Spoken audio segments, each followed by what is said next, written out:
I'm now here with Suzi Digby and Matt Beale. Matt is Chief Executive of the ORA Singers. Indeed. Very important, but not as important as the musical director, of course.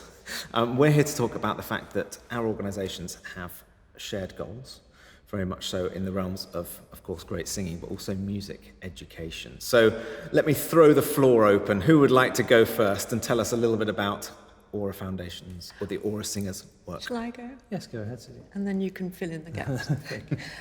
So essentially, because we're about creating this legacy of 21st century composition, choral composition, it's very important that we bring along the next generation. Music education in schools, as we all know, is probably a worldwide phenomenon, is constantly under threat. And there's an enormous amount of talent out there. So we were extremely fortunate to have a like-minded sponsor to enable us to go into all the secondary state schools in the UK and provide in-depth mentoring for young composers. Wow. Who That's show a lot of schools. any potential. Yes, it's available free to any student from a secondary school throughout the UK. And so having afforded that opportunity, we then select 10 finalists and 20 apprentices. And the finalists get a great deal, Matt can go to give all the details, a great deal of one-to-one mentoring with one of our existing ORA composers, named composers, and it's absolutely outstanding. And the scheme for the apprentices is also really impressive. They get the history of choral music. They get these extraordinary workshops together, and they work very well online on techniques, so they're acquiring a real toolkit for composition. Brilliant. So, I mean, we know a little bit about this because we were here working with the production side of it on your, I suppose it was the sort of final day, coming together and actually singing some of these pieces. So, Matt, from your perspective, how has the programme progressed? Well, it's fantastic. This is our second, composer competition, as we call it. It's not so much about a competition, as Suzi said, it's about mentoring and encouraging young state school students who want to compose. The amazing thing, I think, from the first competition, and has been repeated even more this time, is that we weren't quite sure what the quality would be. We had to be prepared for it. Maybe not to, these are teenagers, but across the board, it's astonishing, they are extraordinary, imaginative, creative young people. It's been very exciting. And the day that we had here recording was a live workshop for our 10 finalists, run by the brilliant composer Oliver Tarney, who's also a brilliant compositional teacher. And what we did is we brought 8 ORA singers in to sing through the pieces that they're writing for the competition, so a choral piece for each one of them. And just to hear that sound, because of course you write music on paper, but it doesn't come alive until it's sung. It doesn't even come alive when you put it through the computer and get an MP3. It's just not the same thing, as you know. So they get to hear that, and then they go away and they finish off their piece. And we have our final concert on the 24th of July, where they will each get their piece sung, live streamed. We're going to record it, so they have recorded and filmed, so they can go home with a copy for posterity. It is a competition, so there will be a winner, there will be a runner-up, and very, very kindly Gareth Malone has agreed to chair our adjudicators panel. But it's not really about the competition.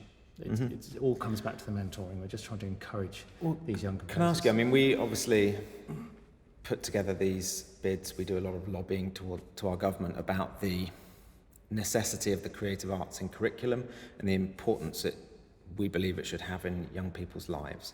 Across your programme, you've obviously taken these young musicians in a year, 18 months ago.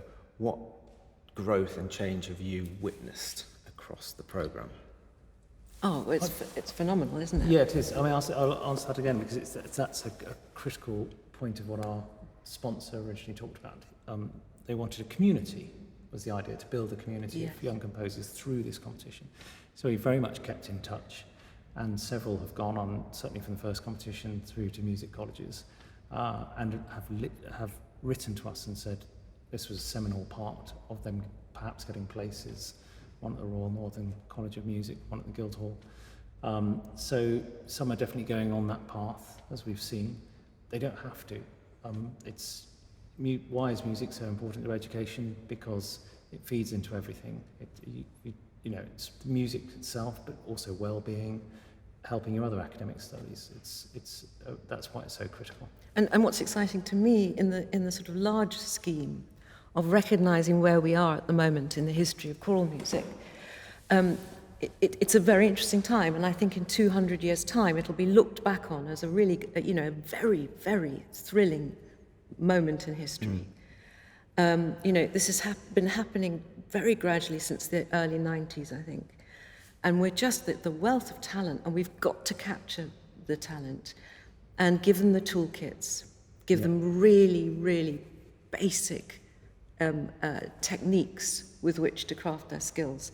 And then, as you said, if this develops into a movement, which I think it will do, amongst that generation, if we can keep this going for the next 10 years, I think that we can really make a difference, not just to the individual children, but to the world. It's interesting that you talk about toolkits, because if I may, something I particularly enjoyed about experiencing the day was the dialogue between the composers, the teacher, and the professionals who are in the room to bring that all to life. And something I noticed even as the day went through was the level of confidence that each of these students gained in being able to stand up and actually take part in that conversation. And I think that the opportunity to develop their individual voices through this program is critical. And it's something we see, I think, a lot in the projects we do with VOCES8's, is we will go into a classroom over a 6-month period, possibly, and the ability of a child to stand up and express themselves at the end of the project compared to the beginning is wonderful to see. And for me, I felt that the way that these students, obviously a higher level, because they're able to write musical and all that sort of stuff, but the way that they could express themselves both through their music and through their ability to engage with the other professionals was, I thought, something that was really spectacular and was... it is mainly about confidence, as we said, that they're talented, they're creative, they're coming up with ideas that we wouldn't think of, and it's lovely to see that. We had several pieces where we're all going, God, that's brilliant, what a brilliant effect. So they have the imagination, they have the creativity. It's just a bit of structure and a bit of confidence, as we say. It's all we need to give. And for those people who are out there who maybe have children themselves, or possibly students or people who want to get into composition, how can they become involved in what you guys are doing? Well, it's kind of tied up for this year. As I said, we got the final on the 24th of July, but we will be doing the competition again. We have our website, composercreate.com, which is full of handy tips, full of videos. It's a kind of go-to for choral composition, even wider composition. So if they go there, they can write a piece now, or begin to think about a piece. Absolutely, and what, because I've been sitting in on all the mentoring, on the workshops and the mentoring online, and just the extraordinary amount of information that they're being given, the skills that are being developed, because composition is it's like language acquisition.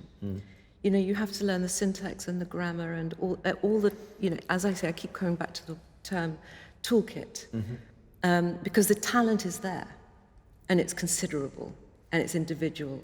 Sometimes it's absolutely stunning. Yes. Most of the time we're jealous. But they need the training, they need the education over a period of time, and I think this is why this program works so well. I love that you used the term legacy, didn't you? Legacy. At the beginning. Exactly. Yeah, I thought that's absolutely... Well, guys, look, good speed to you, because it's an incredible thing that you're doing, and it's a pleasure, Likewise. pleasure to be part of it. So thank you very much. Thank you very much, Barney.